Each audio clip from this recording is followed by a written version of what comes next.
Bem, boa tarde a todas e todos. Eu sou Ivan Cavalcante, investigador do CIT-100, escrevi uma tese de doutoramento na Universidade de Porto. Já eu falo sobre o tema, mas a Sara é uma das minhas orientadoras, o professor Luiz Alberto também. A minha apresentação de hoje não tem a ver diretamente com o meu projeto de pesquisa, com o meu doutoramento, mas é fruto também de uma investigação de uns anos atrás. E o ano passado fui convidado a escrever um texto sobre essa experiência e se coaduna um pouco com a disciplina que eu lecionei junto ao professor Luiz Alberto em 2019 aqui, Cinema e Narrativa Histórica. E ao longo dos 10 anos que eu fui professor docente do secundário no Brasil, também do ensino superior. Portanto, sempre foi uma arte que eu trabalhei bastante em sala de aula, um recurso didático e as possibilidades que o cinema nos remota, né? Então, a gente vai discutir um pouco a partir disso e depois a gente traz. Claro, são mais algumas reflexões, não é um estudo tão bem equacionado como o da Isabela, afinal não trata-se de uma tese de doutoramento, isso especificamente. Foi um projeto de trabalho que eu fiz, desenvolvi, e a partir dessas experiências eu acho importante compartilhar, seja em texto ou em espaços como esse que a gente vai discutir sobre o ensino e a possibilidade escolar. Antes de qualquer coisa, na contemporaneidade, principalmente no que se refere à projeção visual, a questões de tela, de som, de imagem, nós somos potenciais cineastas com câmeras, né, que gravam vídeos. Imagina que há 15 anos atrás as pessoas não tinham essa possibilidade.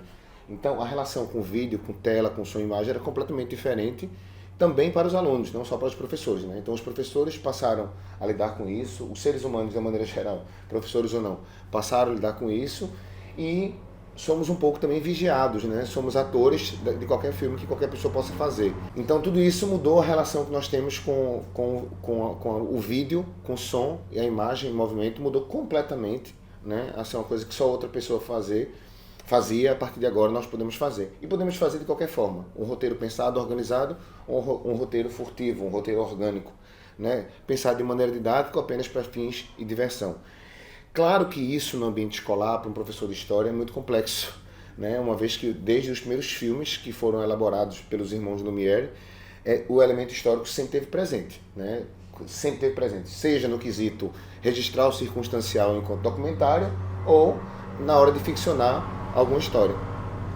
Então, é uma reflexão já se fazer antes de qualquer coisa, quando a gente fala em sala de aula, que é, além de estudar aquilo e apresentar aquilo, a gente também se sente um pouco hoje co-participante, ativamente. Você se sente um pouco cineasta. Você olha para uma câmera diariamente como não se fazia. Quem é que fazia isso há muito tempo atrás, né? E também se vê como possível figurante de um filme. Imagina que qualquer pessoa está filmando, você é figurante a qualquer momento. Qualquer pessoa pode estar me filmando aqui. Então, é importante que a gente perceba a relação que se criou com a imagem nos últimos anos. Claro que se criou uma nova relação com a informação também, né, a partir das redes sociais e tal, mas se o foco aqui é discutir sobre cinema e a relação entre história e ensino, que é o meu caso, eu sou historiador, né, mas o professor de geografia pode discutir também outras possibilidades, o de matemática também, sempre com aquela perspectiva da sua disciplina. Uma anotação breve, né, o aprendizado escolar deve estar ligado a preceitos de respeito e leitura de mundo. E um dos instrumentos didáticos com potencial para unir esses elementos com o fio lúdico é o filme.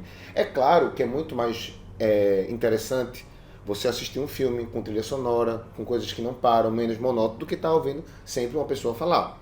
É muito mais interessante. Eu não tenho efeitos visuais, eu não tenho 5.1, né, o surround, eu não tenho, enfim, 3D. Claro, então essa proposição da sala de aula do filme é arrebatadora. Entretanto, né, nos últimos anos, pelo menos eu, enquanto aluno, experienciei isso, vira uma ferramenta, às vezes, de fuga do professor da responsabilidade. Então, vamos colocar um filme e vai ficar tudo bem, os alunos vão gostar e tal. E falta aí, né, o compromisso didático. Até na hora de planear, os professores vão em busca daqueles filmes que são tradicionais, que os livros já trazem há mais de 20 anos, e vão buscar a cinematografia ali tradicional dos anos 70 e 80, que eram muito baseadas nisso, na suposta reprodução da história. Então eu falo, por exemplo, A Guerra do Fogo, Júlio César. Então isso são filmes preguiçosos, né, que os professores parece que ficaram reféns desse tipo de cinema e não querem buscar na contemporaneidade um debate mais complexo. Porque os filmes contemporâneos são muito mais complexos de se analisarem, justamente porque todo mundo tem acesso. E a própria escrita da história, a historiografia contemporânea, ela é muito mais analítica do que era nos anos 60 e 70, a partir da possibilidade de fontes que foi inovada nos anos 70, 80, 90 e, é claro, desembarcaram no cinema nos anos 90 e 2000, depois de tantos estudos. Portanto, é uma coisa que o professor precisa estar atento, né? Eu estou falando do cinema, mas a gente pode pensar em outras linguagens alternativas, como a música, por exemplo, né? A poesia, por exemplo, e dizer que a poesia, por exemplo, não é só texto, né? Engana-se quem está só lendo. A poesia também é ritmo, e os professores parecem esquecer disso. É muito fácil ler um texto e traduzir o que o autor quis dizer. Isso também é algo muito complicado no cinema. O que é que um autor quer dizer? Quem é o professor para dizer o que o autor do cinema quer dizer, não é? Não existe uma tradução literal da arte, e a graça é essa, é não ter. Porque se tivesse, não seria arte, seria outra coisa, né? Seria uma aula de matemática, não de história, não de literatura. Portanto, também me preocupa, enquanto educador, enquanto trabalhador da educação nesse aspecto, essa exatidão com que as pessoas tentam equacionar essas atividades que, claro, tem uma parte lúdica, mas tem, antes de qualquer coisa, né, quando é apresentado numa escola por um professor, a parte didática. Então, isso são proposições a partir da minha experiência enquanto docente, enquanto estudioso por um tempo desse tema, e como observador também, enquanto aluno, mas também enquanto professor, né? Do ponto de vista da academia e da escola, mas também do ponto de vista, né, como transeunte, como ser humano no cotidiano. Primeiro, tem que se pensar, obviamente, no caráter didático. Né? É óbvio que você não vai estar estudando sobre Segunda Guerra Mundial, vai passar um filme sobre Roma. Isso é óbvio que não vai passar. Agora, é importante perceber vários aspectos didáticos. Primeiro, tem a ver com aquela turma com que você está trabalhando, a faixa etária exata, né? As linguagens, mas essa geração já consegue captar, mas não é assim. Existem estudos para dizer, olha, e para esse tipo de idade, que tipo de linguagem se utiliza, em que momento você deve parar ou não deve parar o filme, né? Que tipo de inserções você deve fazer em relação ao filme. Então, isso já é um problema que acontece há muito tempo, é colocar um filme fora da faixa direcionada, né, àqueles alunos. Apesar de estar estudando um tema sobre Roma, não é porque um aluno está no 7º ano ou no 11º ano que qualquer filme de Roma sirva para aqueles alunos, né? Tem potenciais diferentes. E que tipo de estudo você quer saber sobre Roma? Que tipo de foco você vai dar em Roma? Né? Na fundação romana, no Império Romano, em que tipo de objetivo? Na cultura romana? E que tipo de caricatura, por exemplo, não vai se... Aquilo vai trazer algo de novo, daquilo que não se conhece, e que diálogo com a contemporaneidade aquilo vai ter? Porque, veja, história não é estudar o passado, né? Não é só estudar o passado. Às vezes é muito mais o presente do que propriamente o passado. Essa inserção entre os tempos. Portanto, também tem que ter uma preocupação, né, com a contemporaneidade. Estudar o passado não adianta nada se a gente não tiver essa transposição para os tempos presentes e a história não assumir o seu compromisso social. Afinal, estudar e fazer história também ter um compromisso ético com a sociedade. Senão, estávamos fazendo outra coisa, né? O caráter ético, esse é o principal, mas não é o principal só do professor. É o principal da cidadania, do exercício humano, de sermos e agirmos de maneira ética. E aí, ao pensar um filme, é importante pensarmos em várias questões. Uma delas, a Isabela tocou, por exemplo, que é a questão da diversidade escolar. Pensar quem são aqueles alunos que estão ali. Você tem que ter uma realidade mínima e o conhecimento sobre os seus alunos, né? Imagina, eu vou tocar em algumas questões sensíveis. Por exemplo, a questão do Holocausto, né? Que tipo de filme vai se trabalhar, uma vez que você tenha na sala descendentes, por exemplo, de judeus que estiveram naquele tipo de situação, ou de familiares, ou coisa do gênero. Ou o contrário também, né? De netos ou bisnetos de soldados nazis, enfim, ou coisa do tipo. E veja, um bisneto não tem culpa do que aconteceu com o que fez o bisavô, e vice-versa, em qualquer tipo de ocasião. Eu estou falando de uma situação como essa, mas que são questões extremamente sensíveis para serem discutidas em sala de aula e que muitas vezes os professores ignoram. E não é só o professor, é todo o plano da escola. A escola precisa mapear, por exemplo, aquilo quando aquilo é pensado, porque o professor não pode fugir a um plano maior que é elaborado na escola. Existe um plano pedagógico do colégio, que a escola precisa executar. Não só o caráter ético nesse sentido, né, das cicatrizes que ocupam em cada um dos alunos que estão presentes ali, mas também o compromisso social com o objetivo daquela atividade. O que é que se espera que o aluno saia dali? Voltar para casa feliz, comeu pipoca e o professor não deu aula, assistiu? De jeito nenhum. Aquilo ali tem que ser direcionado para que o aluno reflita sobre algo que não está no livro, que não está na fala do professor, porque senão o filme é em vão. Então, a perspectiva também envolve a questão ética de transformá-lo, né, a parte de transformá-lo, assim, no sentido mínimo, estou falando, mas assim, de mexer mentalmente com ele no sentido de uma proposição melhor para um mundo melhor. Claro, eu citei Grécia e Roma, mas a gente está falando em questões, por exemplo, ligadas à descolonização da Ásia e África, que são mais sensíveis ainda, e que desembocam na contemporaneidade de forma direta, é óbvio, a gente está falando sobre Preto e Branco em Cores, por exemplo, que é um filme que pode ser discutido hoje, mas a gente pode falar sobre filmes feitos na África, no Mali, no Senegal, Angola, Moçambique, outra também tem isso. Por que trazer um filme americano para se discutir normalmente, que é o que se fazia no Brasil, quando eu estudava? Então, o professor também precisa pesquisar e mapear de onde virá essa cinematografia, né? E como será essa opção.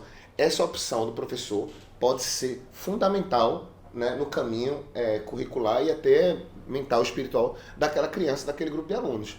Então o filme pode parecer que não tem, mas tem um papel fundamental naquele momento. Outra coisa, o caráter ético, como eu falei, é o mais importante, mas eu acho que um aluno, a partir do 6º, 7º ano, começa a ter compreensões básicas sobre técnica, principalmente pelo fato de portar uma câmera hoje, pelo fato de visualizar o Instagram, redes sociais, ou coisa do tipo. Então, o professor precisa, obviamente, estudar e ter noções mínimas sobre técnica cinematográfica. Saber o que é o roteiro, saber como é que funciona a direção, saber o que é direção de arte, saber o que é fotografia, saber o que é montagem. O filme não foi filmado na ordem que ele é apresentado, ele foi montado. Saber que é a montagem que vai dar ritmo a um filme. Né? Eu lembro bem de um caso chamado, do filme daquele Boyhood, um filme que foi filmado em 12 anos. O filme é ruim porque ficou lento. Houve erro na montagem. Quer dizer, o filme teve várias indicações, mas assim, podia ter ganho mais Oscars, mas a montagem deixou o filme um pouco devagar. É um bom filme, mas eu digo assim, no sentido de montagem tem um problema. O professor pode trabalhar isso com o aluno. Mas os professores tendem a achar que o aluno não são capazes mais do que a gente imagina. Não é? Mais do que a gente imagina. Então, claro que a sua maneira, a idade, na questão técnica, o professor precisa apresentar os elementos técnicos do filme. Técnicos, para que a pessoa tenha a mínima noção. Imagina um aluno no 7º, 8º, 10º ano, já tem noção, né? O senso crítico que ele desenvolve ao querer fazer um filme, mas também ao assistir, né? Seja no caráter artístico da coisa, mas a multidimensão que ele vai fazer com o caráter ético, com o conteúdo que o filme vai ter. E por fim, depois de conhecer o caráter didático, ético, técnico, o caráter estético, aí sim ele compreende a obra completa, né? Que é a junção do técnico com a bagagem que ele já tem, com o conteúdo que ele vai trazer do mundo. Aí é perceber assim, a característica de tal diretor, não é melhor ou pior, é característica. Por exemplo, olhar o Pedro Almodóvar, vai perceber as cores, né? O ritmo com que a câmera carrega, perceber os movimentos de fotografia. Então, um aluno é super capaz de perceber isso. E é como eu falei, o aluno tem uma câmera em casa. E por que não proporcionar a ele poder fazer algo muito parecido? Já eu vou falar um pouco sobre essa parte estética, a partir de um projeto que foi desenvolvido aqui pela Universidade Católica e que eu acho que é fundamental para os alunos e para os professores elaborarem isso de maneira conjunta, essa parte técnica. Mas esses são os 4 pilares que eu considero fundamentais, né, na hora de discutir no ambiente escolar o cinema. Não é uma brincadeira por brincadeira, né? Claro, pode ser uma forma de aprender com um compromisso muito maior. Por exemplo, e aí a gente pode pensar em várias perspectivas, né? O chamado filme histórico, que nem concordo com esse tema, né? Mas assim, por exemplo, usei o Gladiador, estava falando esses dias de Roma, lembrei do Gladiador. Reprodução da realidade, os alunos pensam isso, fielmente como foi. Era assim, era o Coliseu, era assim. Quem é capaz de dizer que era assim? Nenhum historiador é capaz de dizer que era assim. O que a gente faz, até hoje, é tentar minimamente se aproximar do que aconteceu. Minimamente. É impossível voltar 2000 anos no tempo, estar lá. E mesmo se voltássemos, veja, a visão da história é a visão de uma parte dela. São multifocos, vai ser sempre uma disputa narrativa. E aí, discussão sobre fontes históricas, reconstrução. Isso é uma coisa importante. Como é que o filme foi reconstruído? Quem pesquisou para esse cinema? Como é que funciona o trabalho de pesquisa para um filme? Isso para o aluno é muito interessante também. Né? Ver o filme e acabou, aqui não saiu do nada, é fruto de muito trabalho. Mas que tipo de erros os alunos podem perceber sozinhos? Isso é uma coisa interessante também. Né? Eu lembro do filme Maria Antonieta, aparece um súbito all-star no filme. Isso é uma coisa interessante, mas será que foi proposital ou não? Será que é um diálogo com a contemporaneidade? E a trilha sonora tem que remeter o tempo passado ou não? Será que os alunos configuram isso como anacronismo? Isso também é deixar com que os alunos construam conhecimento. Não é o professor apresentar, é apresentar a possibilidade de os alunos olharem para aquilo e dizer assim, professor, olha, eu acho que é isso. Outra coisa também, um cinema é sempre proposital, ninguém é imparcial, muito menos um filme, né? E lembrar que um filme é um roteiro que foi pensado, dirigido, tem um objetivo, tem patrocinadores, né? Isso não foi enviado por Jesus, não é gratuito, né? Alguém está financiando aquilo é pago. Então tem patrocinadores, tem um objetivo no argumento. Quem é o diretor? Qual o público-alvo? Que tipo de argumento? Qual o objetivo que o espectador sai daquilo? É aquilo que o professor vai aplicar. Qual o objetivo que o professor quer que o aluno saia de sala de aula, certo? Então, é importante a gente deixar sempre claro, não é uma reconstrução da realidade. A realidade não se reconstrói daquela maneira. Mas deixa claro o que possivelmente os alunos podem perceber enquanto ferramenta histórica. Esse livro é muito interessante, eu li há uns anos atrás, do Rosenstone, a história no filme e os filmes da história. Esse diálogo exatamente sobre como se olha para o filme histórico, mas também como se olha para a história a partir dos filmes. Né? É uma dialética precisa desse inglês, é um livro espetacular. Essa edição é brasileira, está esgotada, mas assim, ainda se encontra em livros usados. Então um livro que eu super indico, tem vários artigos também desse próprio autor falando sobre isso, Rosenstone, certo? Outra coisa também, só para ir para a parte final da minha fala, que é essa questão do documentário. Isso é muito perigoso também. Os alunos tendem, e as pessoas em geral, eu estou falando de alunos do secundário, obviamente, de ilustrar a realidade a partir do documentário. Um documentário foi feito com imagens reais, tudo bem, né? Tudo foi feito com imagens reais, mas um documentário é uma construção narrativa com roteiro e objetivos, né? Com imagens. Então eu trouxe aqui 2 documentários completamente diferentes, mas sobre a mesma temática. A História Sionista e Ocupação 101. Documentários que falam sobre a criação do Estado de Israel, a ocupação na Palestina, mas o primeiro documentário feito por um inglês e com uma mentalidade completamente judaica, ocidental, pró-Israel, e o segundo por palestinos, né? Por grupos de trabalhadores palestinos que estavam na Palestina enquanto foram criados os assentamentos. E aí a gente tem uma perspectiva completamente diferente, né? Sobre o mesmo episódio. E aí, o que apresentar aos alunos?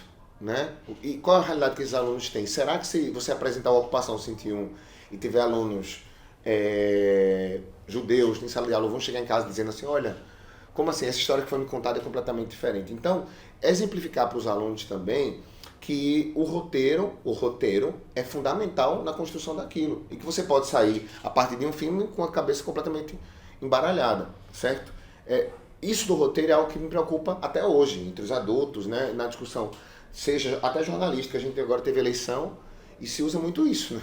É algo que a extrema-direita usa muito, assim, pegar fragmentos de realidade para criar uma narrativa. E fragmentos de realidade como fragmento de realidade não quer dizer realidade não, viu? Isso é ficção também. Fragmento de realidade com fragmento de realidade. Não fecha essa conta. Fragmentos são fragmentos. Não quer dizer que é uma parte, certo? Então isso é uma coisa que o professor também precisa chamar a atenção para os alunos, para dizer assim, olha, cuidado, né? A própria fotografia não é uma realidade. É um espectro, é um pedaço da realidade. Mas imagina, se eu fotografo daqui para lá, de lá para cá, a fotografia ficou cega. Essa visão. Então a gente precisa perceber essa ocupação do documentário como uma realidade. Enfim, sobre a proposição didática, né? Ficção-realidade, as partes técnicas. É claro que o entretenimento, e aí o entretenimento tem outros componentes, que é a afinidade da pessoa com aquele tipo de fotografia, do ponto de vista sonoro. A sonoplastia é fundamental, né? Inclusive na comoção do tema, né? Às vezes o som é mais importante do que a imagem. Os filmes se transformam em tristes ou alegres não é pela proposição de cena. Às vezes a montagem precisa estar muito bem acompanhada da sonoplastia ou da trilha sonora. Veja como o som causa sensações na gente. É basicamente isso. Então a gente tem que perceber isso. E é claro, né, o professor, como qualquer disciplina, precisa demonstrar as inter-relações que aquele filme pode oferecer com outras linguagens. Né? Seja com a literatura, com a geografia, com a matemática. Eu acho que isso também traz uma beleza e transversal a todo o caráter ético, como eu tinha falado, do filme, certo? E pronto, o projeto que eu tinha falado é esse, é o projeto Insert. Para quem quiser, esse projeto chamado Insert é um projeto desenvolvido pela Universidade Católica do Porto. O site do Insert, eu tinha falado sobre o caráter técnico, e aí vocês podem entrar no site, obviamente, o projeto foi feito com recurso, inclusive, da FCT. E aqui, ó, existem 20 vídeos tutoriais sobre temas da teoria na prática cinematográfica, que poderão ser utilizados em atividades de análise e fruição fílmica, como também exercício de filmagem e projetos práticos. Ou seja, aqui vem vídeos curtos explicando o que é cada uma das coisas, a parte técnica.